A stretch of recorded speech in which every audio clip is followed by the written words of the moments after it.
Okay, I am back with our live coverage of the Bob Veres Insiders Forum here at the Big Easy, New Orleans. And up next, I'm glad to say we have Shaun Kapusinski, who is the founder of HIFON.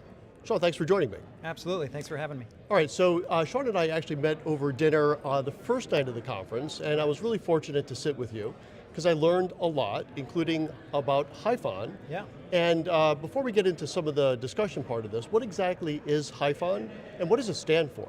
So it stands for a High Impact Financial Operations Network.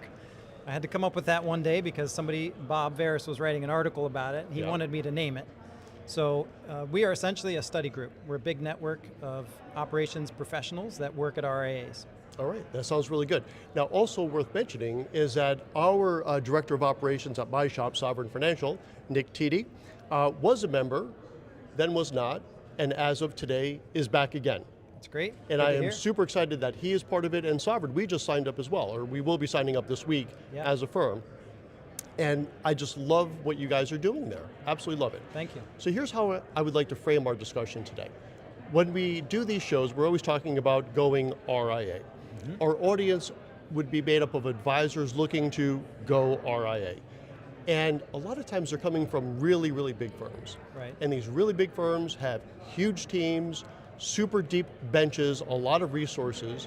And I do hear this a lot, and for good reason. If you have, let's say, a 1 or 2 person team, right, that wants to break away, be independent, they are concerned they are now an island unto themselves. But the good news is there are a ton of resources, as I say all the time, and I think yours is a great one.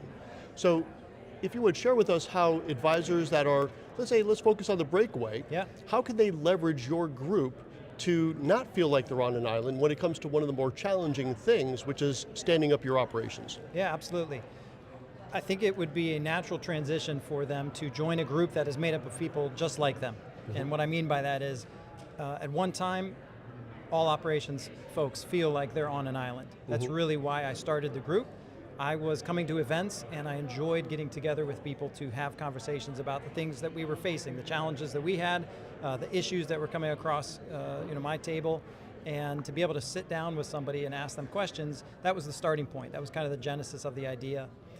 What I realized is that I was a bit on an island in my firm at the time. It was a very small firm. And so I wanted to have those connections with people on a more regular basis. So for somebody who's going independent, who's going RIA, and is making that decision to essentially start fresh and may feel like they're alone, may feel like there are not a lot of people that they can talk to, we're here to kind of dispel that idea, right? That's a myth, that there's nobody else out there. There are tons of people out there that are essentially going through the same things, and we're at the point that they were at to some degree in some way or another, facing the same questions. We all have similar challenges and issues, and to be able to get together with a community of a few hundred firms, there's definitely people in that group that have gone through their situation before and can help them with their unique situations. It's a community, right? So we're not necessarily experts, we're not consultants, we are peers. And so in that way, they're showing up at a party with the right people in those doors, and we want them to enjoy the interaction and even give advice, to be able to give their feedback and use their experiences maybe elsewhere to help benefit other RIAs, which we've seen people do, obviously, both sides. Love it. And, okay, so you're not consultants. I don't think that's a bad thing. Right. I mean, having worked with a number of consultants, not always a great experience. Yeah. And it's not even just the writing of the checks, right? I find sometimes you write these checks and you're getting kind of boilerplate information back. Maybe. Going through the motions, not always, but sometimes. Right.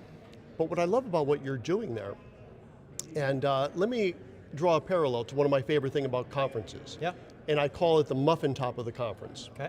Do you know what I mean by the muffin top? Go ahead, tell us. Okay. Are you a Seinfeld fan? Sure. Okay, I use this reference all the time, so the audience would have heard this. Did you ever see that episode where Elaine is doing, either she started a muffin shop or she's going to a muffin shop? She just wanted the top. She just wanted the top. The best part of the muffin was the muffin top. Yeah. So what I feel is the best part of the conferences, the muffin top of the conference, if you will, are the interactions in between the sessions. Yeah. The sessions are awesome. I always get a lot out of them, the breakouts and all this other stuff. But if I had to say the one thing that I get the most out of, usually, are those interactions in between those sessions. Yeah. And I think that's what you've put together is essentially the muffin top component of the conference with HIFON, yeah? I never thought of it that way, but I would agree. I would say we love coming to conferences. I love being able to run into other HIFON members and meet other people that don't know about it. And we get to tell them, hey, you can have this essentially all year long. We run a discussion board so that you can have easy access to get in touch with people. We have a monthly conference call where you can interact with others in a more long format. So those are just a couple of ways that we stay in touch throughout the year. Not everybody gets to come to conferences. That was another thing that I realized. There's thousands of firms out there, and sometimes only hundreds of people show up at a conference, and often they're mostly geared towards advisors. So the Insiders Forum that we're at today has been one of the best practice management / operations type conferences that allow people in those seats to come and enjoy not just the content, but like you said, they can rub shoulders with peers, people that are experiencing the same things that they are. Yeah, and I'm always so, and I've been saying this now, like I'm no longer surprised. I was surprised for the longest time, but I'm no longer surprised on how willing other people from other firms are so open to share. Right. You know, so we're kind of competitors. I have an RIA, you have an RIA. Yes. But boy, the flow of information is free flowing, which I think is absolutely fantastic. And I'm sure you must see that within your group at HIFON. Yeah, it's been interesting. From early on, I was always surprised.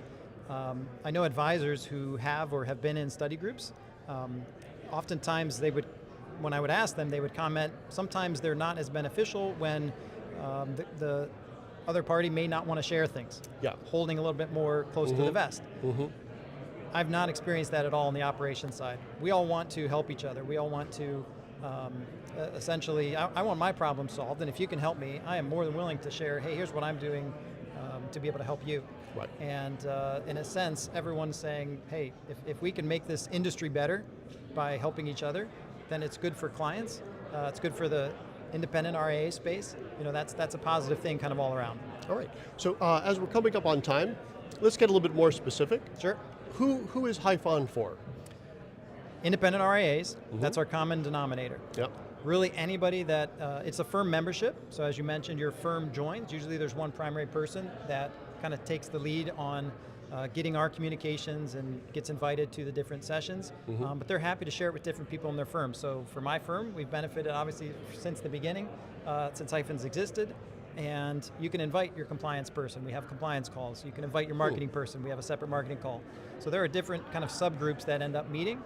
We want all those people to benefit from it. So one person might be the one to come here, learn about it, and sign up, but we want everybody in the firm to benefit. That's awesome. And something I would throw out there, just to get your opinion, I think you would agree with this. A lot of RIAs are one-person shops. True. Mine was a 2-person shop when I started. Yep. So I was head of operations. Yeah. I was head of compliance. Right. I was head of marketing. I was everything. Yep. Do you have folks like that at HIFON right now? Absolutely. We kind of, the whole bell curve, you could say, of the RIA space, right? There's large firms. I'm from a much larger firm, so we're kind of at one end, and then you've got your single and double and maybe 3-person groups as well that exist. Not the core, right? You kind of have the main part of the bell. That's the average firm, you could say, has anywhere from 10 to 20 people, but definitely folks at kind of both ends. So the largest firms would find benefit from being a part of it, finding peers to interact with, just as much as the single entrepreneurs would too. Yeah. And so the one thing, if you're open for suggestions or feedback, always, you have to do a better job getting your name out there. And I honestly mean that. I really, really, really wish I knew about you guys 6 years ago when I went RIA. Yeah. I would have joined in a heartbeat, Yeah. and I think I would have avoided some pretty massive mistakes that I made operationally. Or I would hope so anyway. Well, with your help, I think we'll do things like this more and continue to do that. Yeah, well, I'm going to promote it as best I can, because I honestly think it's a great thing that you guys are doing at HIFON, and what you're doing is starting it up. I appreciate that. All right, well, I think we're going to put a pin in it right there. Thanks, Chuck. Shaun, thanks for joining us. Absolutely. Okay, so we have one more segment left to go. It's going to be with the man himself, Bob Barris, and we're going to do a conference wrap-up. That's going to happen in about another 35, 40 minutes, so stay tuned. I'll be back with that in just a little bit. Thanks for joining us, and Shaun, thanks again.